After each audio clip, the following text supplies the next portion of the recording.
Thank you, and welcome to Plymouth. We are very excited to showcase Smith's Medical this morning, one of the great med tech companies located here. We are proud that Smith's Medical has brought its important life-saving work to our city. As we begin today, I want to acknowledge our partners in this year's State of the City. Of course, Smith's Medical, which has graciously opened its doors to the community. Thank you to Megan Cushing, Evan Miller, and Beth Loudon for working with our city staff to organize today's event. Finally, I want to thank the Twin West Chamber for partnering with us to bring this annual update to our community. I'd like to introduce the City Council members that are here with us today on their phones. Just kidding. I know they're tweeting this. They're great at social media, and I love that they promote this. Councilmember Jeff Washy, representing Ward 2. Councilmember Judy Johnson, Ward 1. Councilmember Jim Prom, Ward 4. Councilmember Jim Davis, Ward 3.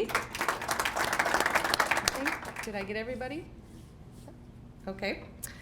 And I also want to acknowledge our staff that's here today, and I'm going to make the city staff all stand up. Do you see the hesitation I get? Because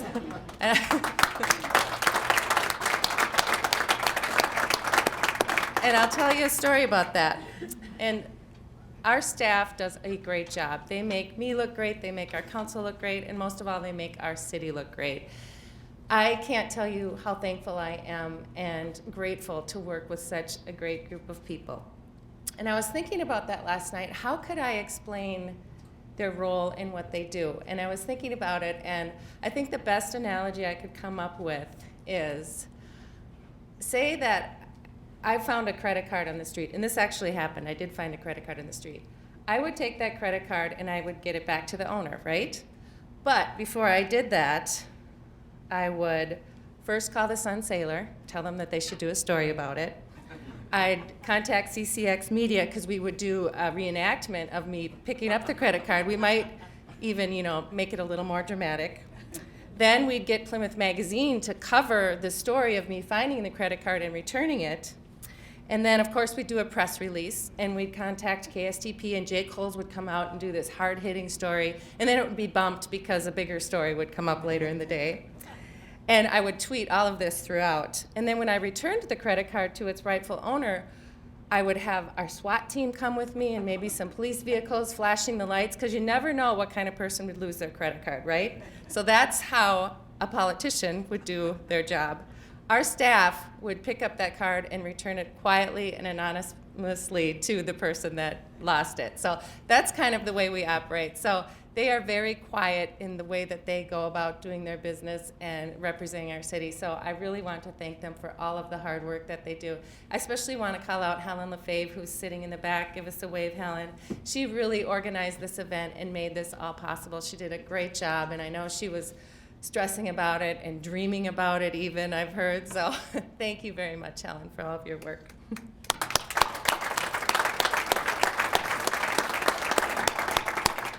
I want to also acknowledge Katie Rodriguez from the Met Council. Where were you, Katie? There she is, right here. She's joining us today. And I think we have Cheryl Polzine from the Wayzata Schools as well. There she is, back there. Did I miss any other elected or appointed officials? I hope I got them all. Okay. So let's get down to business now. First, I want to highlight some business news, and then I'll update you on a handful of city projects and share some financial data that illustrates how Plymouth compares to other cities. As mayor, one of my roles is to share information about the city, so I thought it would be fun to go out into the community and see how much of that information actually sticks.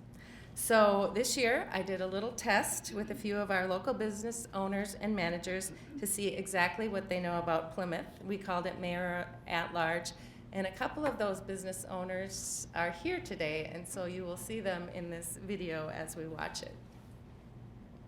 Hi, I'm here at Plymouth City Hall in the heart of Plymouth. I'm not only going to be the mayor today, I'm going to be the mayor at large. I'm heading out to some local businesses and I'm going to talk to business owners. I'm going to ask them some really fun trivia questions about people, places, and history in Plymouth. Now these are questions that they should know the answer to because I talk about these things all the time in Plymouth because I'm so proud of Plymouth, always promoting Plymouth. So we're going to see how much they retain and how much they know about Plymouth. I'm also going to throw a few curveballs at them too. So I hope you enjoy this and have fun with us.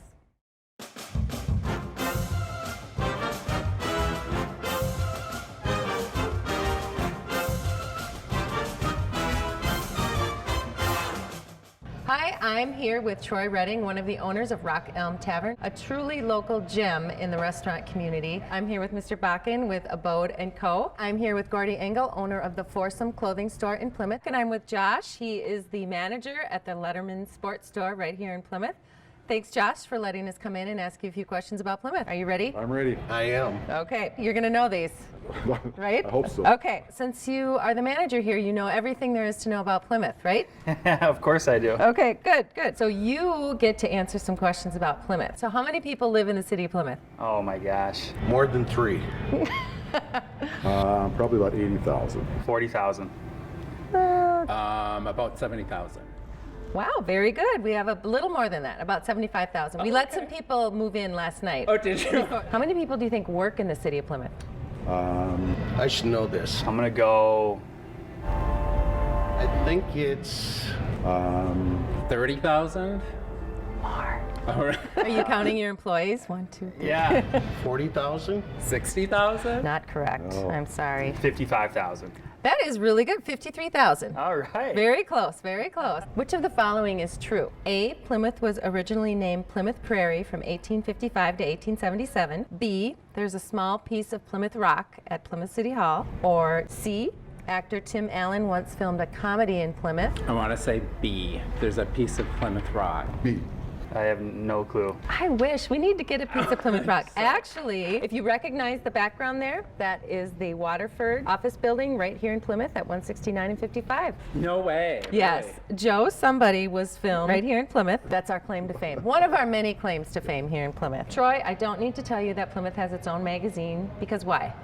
Well, I've been in it. There you go. You have been in our magazine. I'm going to ask you which of these magazine covers you think is the best. Yeah, absolutely. Not a problem. First of all, oh, where'd this come from? We have the mayor and Tucker. That's me with my dog, who you know Tucker. The next one, oh, it's me again. Okay. Or, oh boy, we have another one of the mayor. So, which of the 3 magazine covers with me featured prominently on them do you prefer?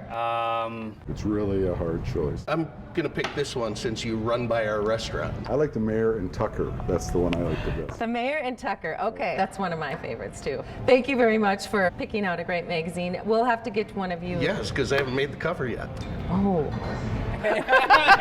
Well, thank you very much for participating in our Plymouth trivia. I am impressed with your knowledge of Plymouth. You must really study up on Plymouth. You did a great job. Thanks, Mayor Kelli. I sure did. Yeah. Absolutely. Thank you for all you do for Plymouth, and we're so thankful to be here. Appreciate it very much. Thank you. And thanks for wearing flats today.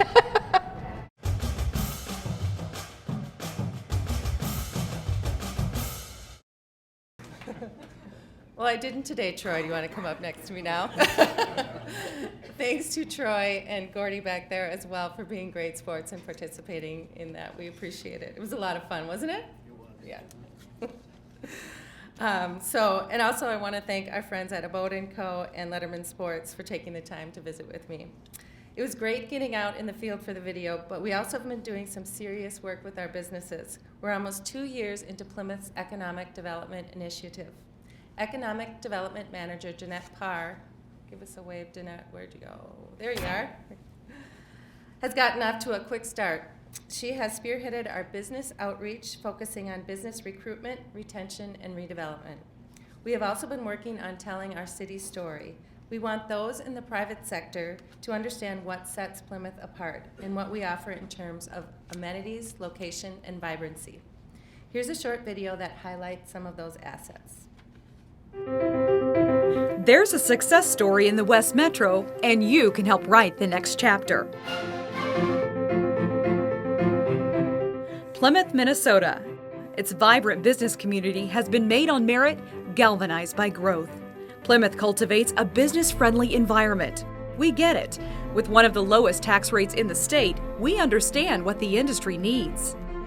We know that location drives success. Plymouth is 12 miles west of Minneapolis, crossed and bordered by major highways and an easy drive from the Minneapolis-St. Paul Airport. Your business will benefit from big city amenities in a well-planned, highly regarded community. These qualities have steadily advanced Plymouth's medical device and health-related sectors. As this industry has deepened its roots, a comprehensive network of medtech support companies has emerged. Plymouth is a medtech leader in Minnesota, a state that is at the forefront of the industry worldwide. Manufacturing companies have also built a strong base here. Startup entrepreneurs to medium and large-sized companies thrive with Plymouth's skilled workforce and accessible distribution channels. Home to a growing, highly educated population, Plymouth is nationally recognized for its outstanding quality of life. Residents enjoy safe neighborhoods, excellent schools, award-winning parks and trails, neighborhood commercial centers, and diverse housing. Commuters have options too. Public transit through Plymouth Metrolink provides an express route between downtown Minneapolis and Plymouth. Shuttles also travel to major employment centers in the city. A low tax rate, great location, and robust transportation system. It's all about supporting business. Our team is committed to helping you find the right location, set up shop, and grow. We're Plymouth proud. You will be too. Proud of who we are, a thriving business community with exceptional quality of life. In Plymouth, we add value to business and create a culture primed for economic growth. Be part of our success story. Become Plymouth proud.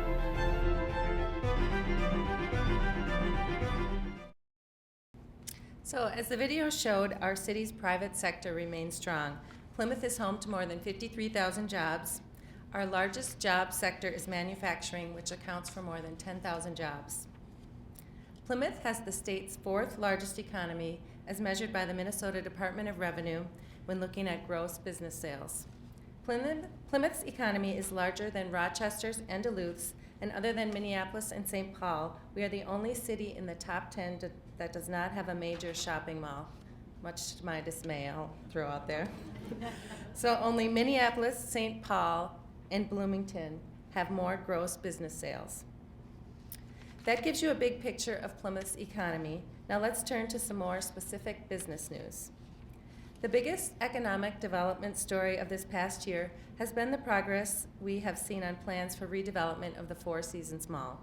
The nearly 40-year-old strip mall located on a highly visible site at Highway 169 and Rockford Road has long stood vacant.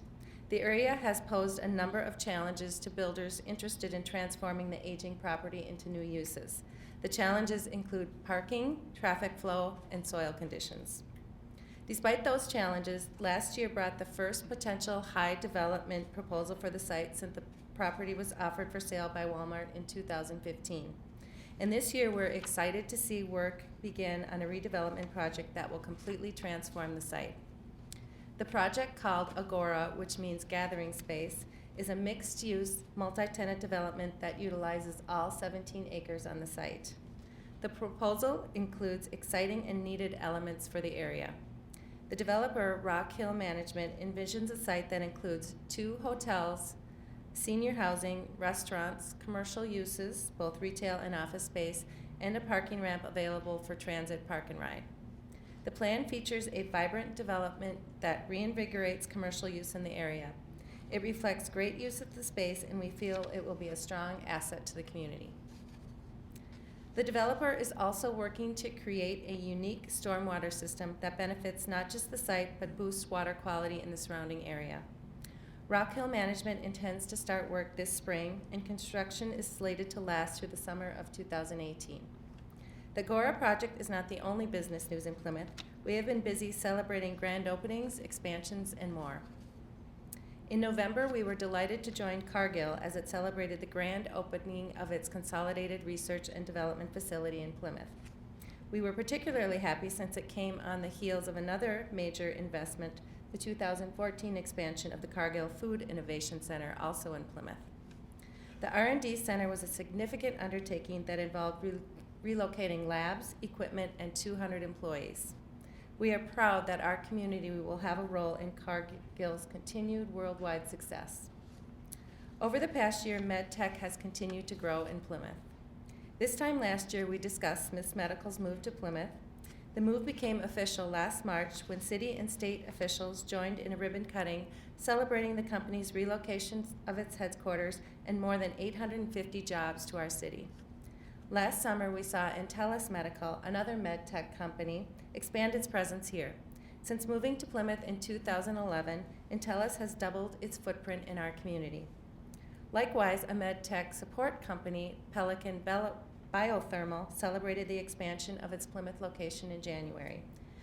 The project gave Pelican about 25% more space, increased efficiency, and room for job growth. In addition to MedTech, we have seen a steady stream of other business opening celebrations. If you have seen the social media posts we've shared about local business news, you may have noticed that they feature Plymouth Proud. The City of Plymouth continues to encourage adoption of the Plymouth Proud brand. The campaign is simple. The city uses the Plymouth Proud logo and hashtag on its business-related social media posts, and we encourage businesses of any size to do the same. We also have window clings available for businesses to display. If you'd like a window cling, contact Danette Parr or grab one in the area where we have handouts today, back at the table there. Because there is far too much business news to cover, here are a few clips from CCX News, formerly known as Channel 12, that focus on a handful of local companies.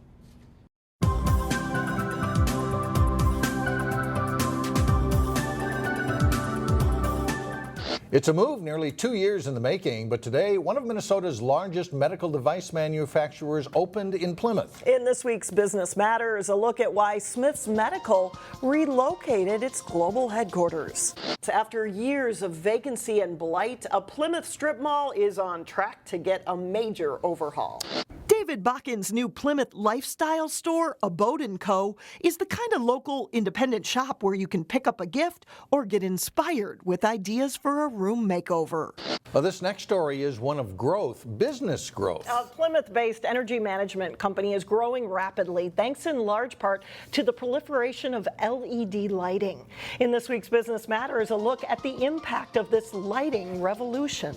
Thanks to Wayzata Youth Hockey and the City of Plymouth, the USA Hockey National Tournament is coming to the Plymouth Ice Center. As Eric Nelson found out, this is a huge deal that will have a positive impact on the city. There's plenty of color in another new Plymouth business. Emser Tile is celebrating its grand opening just in time for the spring home building and remodeling season. Come January, it will be St. Cloud State in Plymouth, just off Highway 169 and Rockford Road, that will offer graduate programs to a growing number of students. You know, it was a day of celebration for Monteris Medical. Monteris opened a new 17,000 square foot facility in Plymouth, roughly 2 miles from its previous headquarters in the same city. Plymouth officials are thrilled about this news. Well, if you order deep-fried cheese curds at St. Paul Saints or Minnesota Wild games, you might not realize it's a Plymouth company behind the stringy goodness. In this week's Business Matters, Curd Town is winning over fans in Minnesota while also introducing cheese curds to audiences across the country. A manufacturer in Plymouth is planning a major expansion. Daikin Applied plans to add on to its 12-acre campus with new testing facilities and a new training center. The expansion would add enough space for 90 additional employees. Daikin makes heating and air conditioning systems for customers around the world.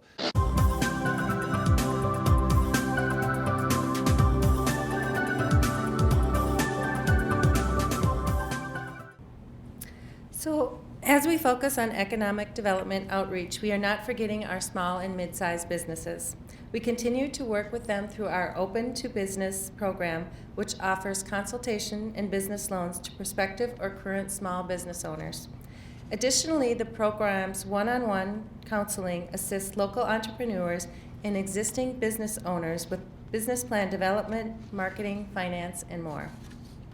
A final piece of economic development news relates to the Plymouth Ice Center.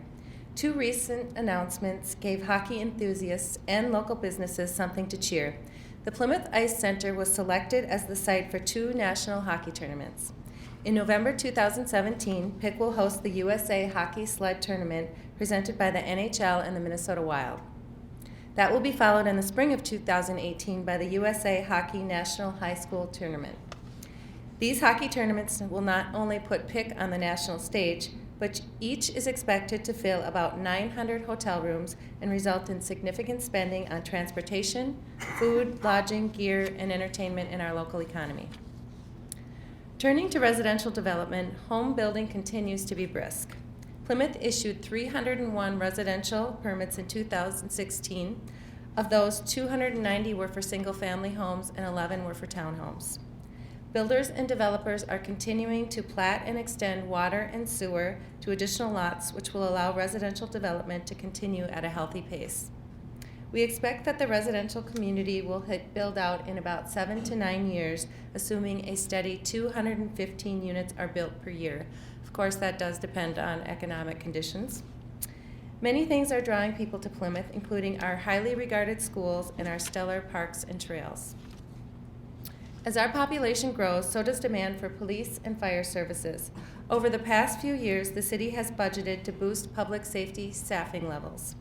The 2017 budget includes the addition of 6 full-time firefighters, which will allow us to step up staffing at our fire stations. This year, we will more than double our duty crew coverage. This additional staff will help decrease response times. We have also been working on the police side to bolster service. New police officer positions are included in the budget, 2 each year from 2016 to 2018. Additionally, we are revamping our patrol districts, transitioning from 4 to 5. Last year at the State of the City address, road projects were top of mind. Here's a quick update about some of our major projects. For the last few years, I've been discussing a trio of local road projects in Northwest Plymouth, Peony, Cheshire, and Vicksburg lanes. I'm pleased to report that all 3 are now complete. We wrapped up the final project last fall when we opened the northern portion of Vicksburg Lane. The project included a bridge over the Canadian Pacific Railroad tracks, which was paid for with $4.2 million in state bonding funds. This was the first time Plymouth received state bonding money and resulted in a project that greatly improved public safety and relieved traffic congestion. As we put these projects in our rearview mirror, I also want to thank motorists and residents for their patience. As you are likely aware, MnDOT's project on I-494, which added a permanent 3rd lane between Highway 55 and the Fish Lake interchange, is complete. The project has been a high priority for our community for 2 decades, and we're thrilled that it's finished. The 494 project has improved public safety, business productivity, and the quality of life for all who use the corridor. Thanks to all for their patience as this project unfolded, and to those at MnDOT, the Met Council, and our state legislative delegation who helped us to push this project forward. Looking ahead to this construction season, we will see work on County Road 24 between Olive and Jewel lanes. The project will improve traffic flow, safety, and route continuity. Major improvements will include adding a lane in each direction and a continuous center left turn lane. In addition, a trail will be installed along the south side of the road. Construction is expected to begin this spring and will be complete by the end of this construction season. Looking ahead, the city is advocating for enhancements to Hennepin County's Rockford Road Bridge that passes over I-494.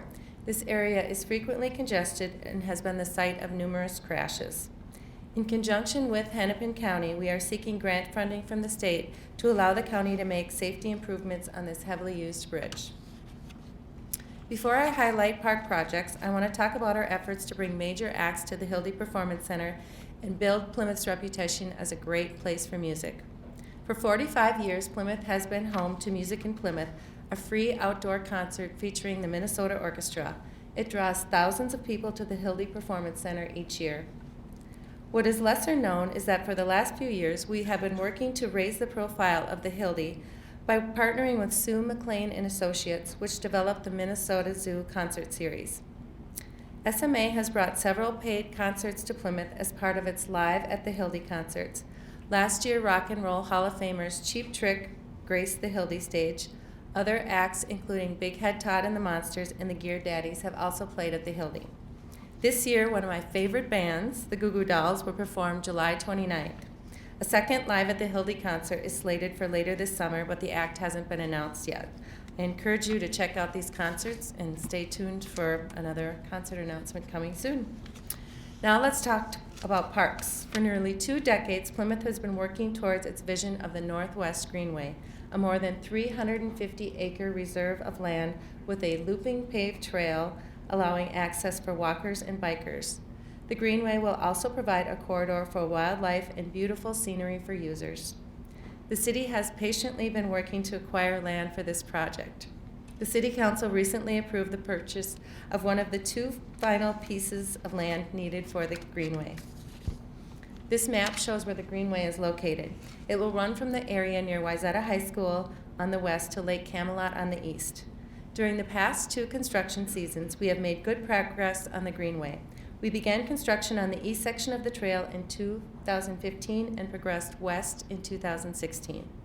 Last year's construction included completion of a pedestrian bridge over Vicksburg Lane. Later this year, we plan to add signage to the bridge, which will be similar to that shown in this rendering. At the end of the construction season, the Greenway should be about 2/3 complete, allowing trail users to travel from Schmidt Lake Road to Legacy Greenway Park.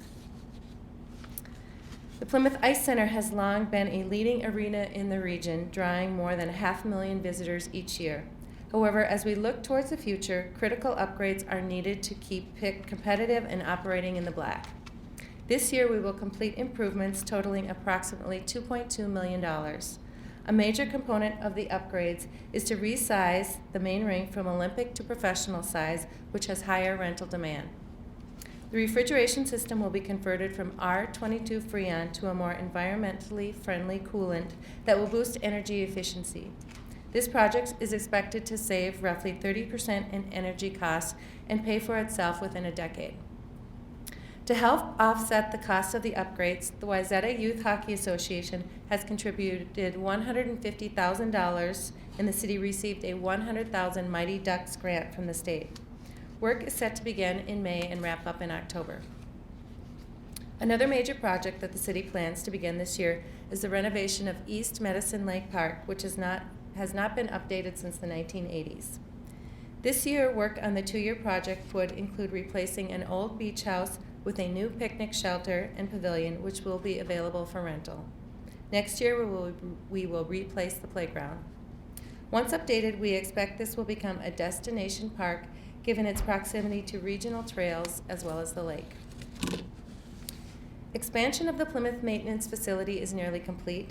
The site houses all equipment, vehicles, and staff needed to maintain roads, parks, trails, and the water and sanitary sewer system, as well as the city fleet.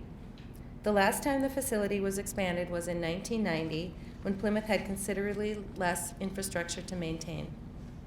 This $10 million expansion will make operations more efficient and provide better protection for the millions of dollars in equipment and vehicles stored there.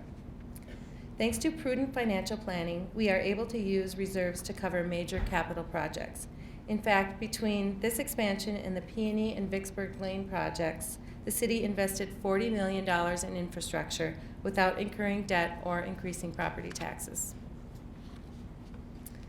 The City of Plymouth began updating its comprehensive plan last year, the city's long-range vision for guiding growth, development, and change over a 20-year period. The update is mandated by the Metropolitan Council, a regional planning agency. The update is continuing this year as we focus on transportation, sanitary sewer, water, and parks. An open house to gain public feedback will be held this fall. The plan will be submitted to the Met Council late next year. Next, I want to highlight our volunteer program. The City of Plymouth's volunteer program is second to none based on longevity and contributions volunteers make to our city. Volunteers bring energy, talent, and commitment to the work they handle for us. They help the city do more with its available resources. Both individuals and businesses volunteer with the city. Our volunteer coordinator regularly works with companies that want to give back to the community through a group volunteer project.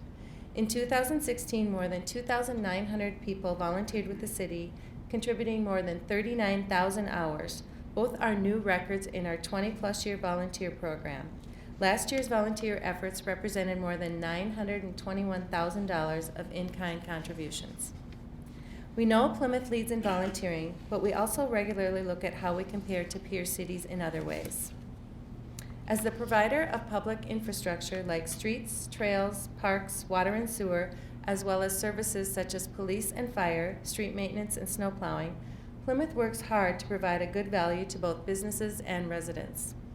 The City of Plymouth receives 10% of each commercial industrial tax dollar. The remainder goes to the state, fiscal disparities, school districts, and the county. Plymouth only collects 22 cents of every residential tax dollar. The rest goes to Hennepin County, the schools, and other jurisdictions. We compare favorably to other Hennepin County cities with populations of 10,000 or more when looking at taxes on a $1 million business. The same holds true when looking at taxes on a $300,000 home. This chart shows how Plymouth tax rate compares to other Hennepin County cities with populations of more than 45,000. For years, Plymouth has been in friendly competition with Edina for lowest tax rate.